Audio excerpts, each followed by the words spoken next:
பிரசித்தி பெற்ற பழமையான கிருஷ்ணர் கோவில் ஆடுதுறை கிருஷ்ணன் கோவில் தெருவில் அமைந்துள்ளது.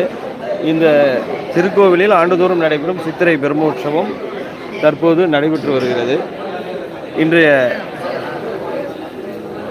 அலங்காரம் கருட சேவை. கருட வாகனத்தில் கிருஷ்ணர் எழுந்தருளி பக்தர்களுக்கு காட்சி தருகிறார். எத்தனாம் திருநாள்?